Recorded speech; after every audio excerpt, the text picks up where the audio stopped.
desafio de fevereiro e hoje, como prometido, eu trago-vos o tema que marcou a minha semana anterior, que é como ser mais produtivo.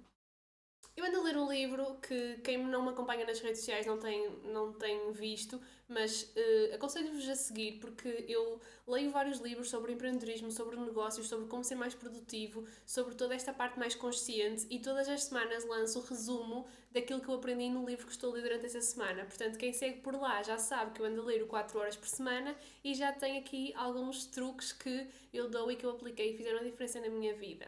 Quem não segue, fica até ao fim do vídeo e vou-vos dizer aquilo que mais transformador foi para mim até agora deste livro e que mudou completamente a minha produtividade e já mudou também a produtividade das pessoas que trabalham à minha volta porque eu já lhes passei estes conhecimentos que adquiri com o livro e vou ensinar-te hoje, eu tenho a certeza que vai mudar a tua vida. Vamos então. Eu resgatei aqui literalmente o meu post para vos trazer tal e qual aquilo que eu tinha publicado. Mas, essencialmente, a minha segunda lição deste livro, mas acho que foi aquela que para já mais me impactou, foi que estar ocupado é muitas vezes utilizado como capa para evitar as poucas ações crucialmente importantes, mas desconfortáveis. O que é que isto quer dizer?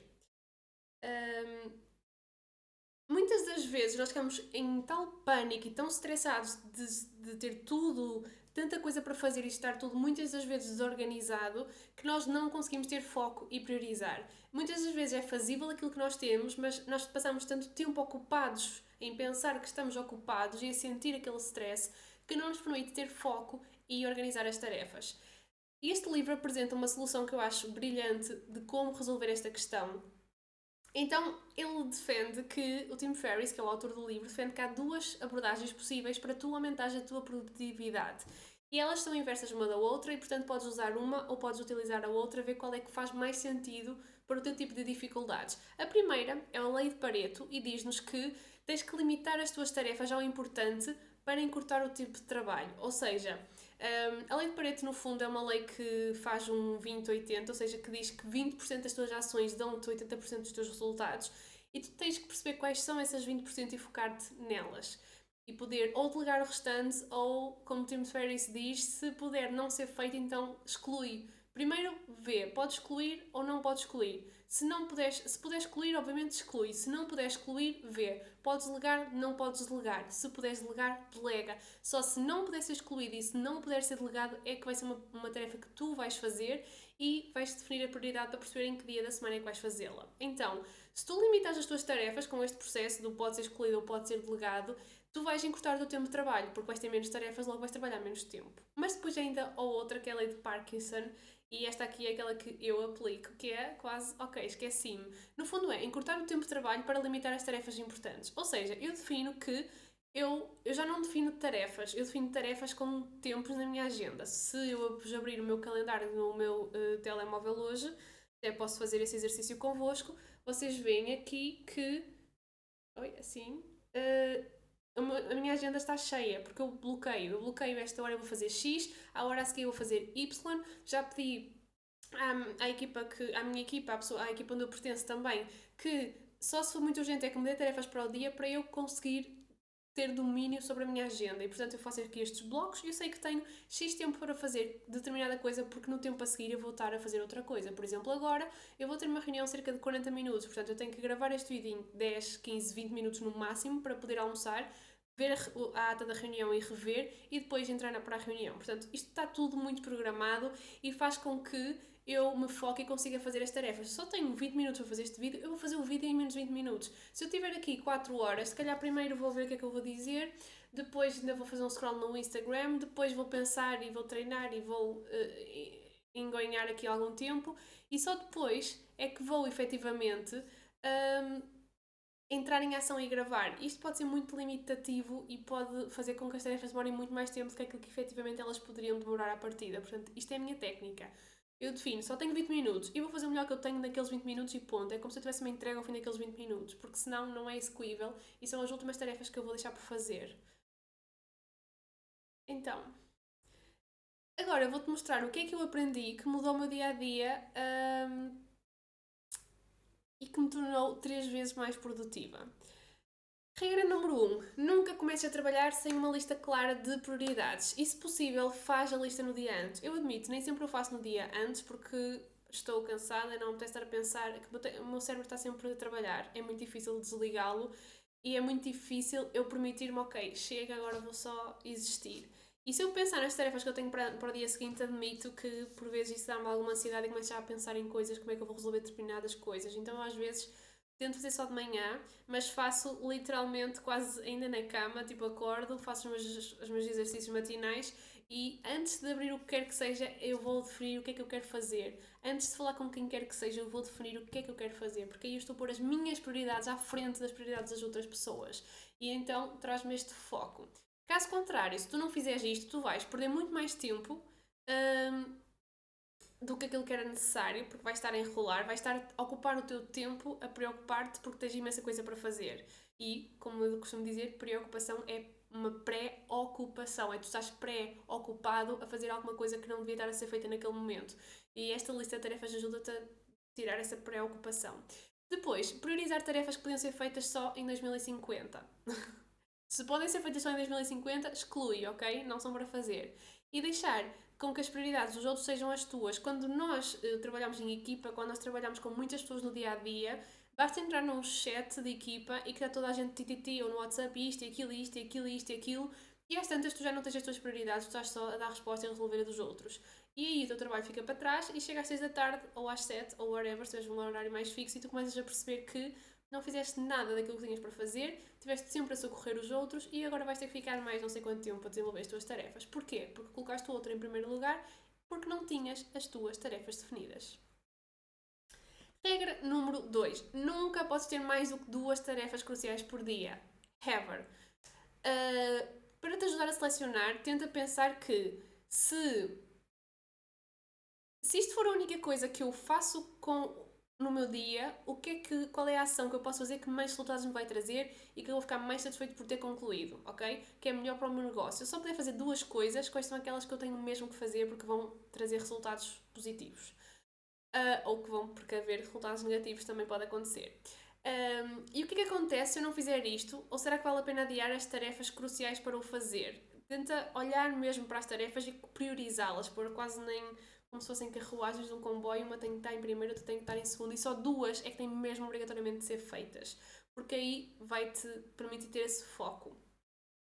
Depois, regra número 3, e esta é para mim, e eu não sei se não tenho noção da quantidade de vezes que eu fazia isto, não faças várias tarefas ao mesmo tempo. Eu sabia que o multitasking não era bom, mas eu fazia. Eu estava a gravar, não, mas estava a responder e-mails, depois ia ao chat, depois recebia uma mensagem no WhatsApp, eu ia para o WhatsApp, e às tantas não tinha respondido ao chat, nem tinha respondido ao e-mail, e perdi ali meia hora a focos de atenção em solicitações, tipo tic, tic, tic, tic, tic, e não fiz nenhuma. E portanto, eu agora não faço isto, eu só quando me foco numa tarefa, eu foco na tarefa, nem que fecho o chat e só depois é que lá vou e respondo ao resto das pessoas. Eu expliquei a parte, quando eu trabalhava com clientes diretamente, eu expliquei-lhes, e isto é uma dica que também podem fazer, eu expliquei-lhes que quando eu não respondia no momento ou na hora, era porque para responder a alguém, eu quero estar mesmo focada no projeto dessa pessoa, eu quero estar com tempo, eu quero ter tempo de pensar sobre ele e dar-lhe uma atenção genuína. Eu quero realmente dar tempo. E obviamente que eu não consigo dar tempo com todas as minhas capacidades se eu estiver sempre a responder a toda a hora, que não faço mais nada. Então eu estabeleci isto com os meus clientes na altura, eu expliquei-lhes isto e eles percebiam que se eu não respondesse de manhã e só respondesse à tarde, aquilo não era uma falta de atenção, aquilo era respeitá-los e valorizar o meu tempo de comunicação para com eles. Eles sabiam que quando eu respondia, eu estava plena, tinha lido aquilo que estava pendente do projeto, tinha ido ver todos os e-mails e estava ali a falar com conhecimento de causa. E isto foi muito importante e nunca me aconteceu que as pessoas não percebessem isto. Isto é muito importante para a relação com clientes e também com relação na própria equipa. Vocês também podem fazer, o Tim Ferriss fala um bocadinho mais sobre isto. A propósito, se quiserem o livro do Tim Ferriss, tem um link na minha descrição da bio, vão lá dar diretamente, aliás está aqui no slide. Mas ele tem quase níveis de comunicação com ele em que tu podes trabalhar, podes falar por e-mail. Se o e-mail não resolver, tu podes telefonar-lhe e se um telefonema não resolver, pode marcar uma reunião. Mas existem estes 3 níveis de comunicação em que tu nunca reúnes com ele sem teres passado pelo e-mail e sem ele ter tentado resolver essa questão por e-mail. Então isto é interessante também, porque eu sei que eu não estou no chat quando não estou a fazer tarefas urgentes, ou quando não é a hora de eu lá estar, mas eu sei que a minha equipa pode me ligar e sabem que se me ligarem eu vou atender. Então definir estes pontos de comunicação urgentes e não urgentes são essenciais para um bom funcionamento e para ter sanidade mental, na verdade. Depois, regra número 4. Se possível, limita o acesso ao e-mail e ao chat ou outras vias de contacto a 2 vezes por dia. Obviamente que aqui depende muito do que é que tu faças no dia a dia. Já estive a tentar aplicar isto a uma realidade de assistente virtual, por exemplo, e obviamente que não pode se calhar ter o e-mail só 2 vezes por dia, ou daí que pode, dos vários projetos, não sei. Mas tenta adaptar à tua realidade, mas a opção nunca é estou sempre disponível, ok? Porque isso não é viável. E vai criar uma situação de insatisfação por outro lado também. Por exemplo, uma coisa que acontece muito com os community managers, né, que gerem as redes sociais e responder, é que se eles estiverem sempre presentes e não tiverem contratualizado até com o cliente ou com a marca quais são os períodos de resposta e quais são os períodos máximos que eles podem ter, faz com que o cliente, se não for respondido na hora, comece quase a ficar ofendido. Como assim não responderam na hora? Porque foram habituados a isso e nunca perceberam que os parâmetros não eram aqueles. Então é muito importante nós termos regras acordadas por todas as partes para que possamos agir sobre elas e isso não nos causar stress. Por fim, como é que isto se aplica? Isto é muito importante. Nós dividimos o nosso dia em 2 períodos, que aqui genericamente eu dividi entre período da manhã e período da tarde, mas se tu trabalhares à noite, divide simplesmente com uma pausa intermédia. Então nós temos, lembram-se, 2 tarefas cruciais, uma vai ficar na parte da manhã e a outra vai ficar na parte da tarde. Então, primeira coisa que tu começas a fazer, independentemente de começares de manhã, à tarde ou à noite, tu vais executar a tua primeira tarefa crucial. Ok? Logo na primeira hora do dia ou nas primeiras 2 horas tu vais ficar com uma das coisas que tens que fazer feitas. Só depois é que tu vais contactar com a tua equipa, com os teus clientes, com quem for, e isto é o ponto de contacto. O que é que este ponto de contacto a maioria das vezes vai dar? Vai estar tarefas para fazer, urgências para resolver, respostas que tens que dar. E então as outras horas da manhã são para dar resposta a isto, ou seja, tu priorizaste primeiro a tua tarefa crucial e aí sim depois estás a ajudar os outros.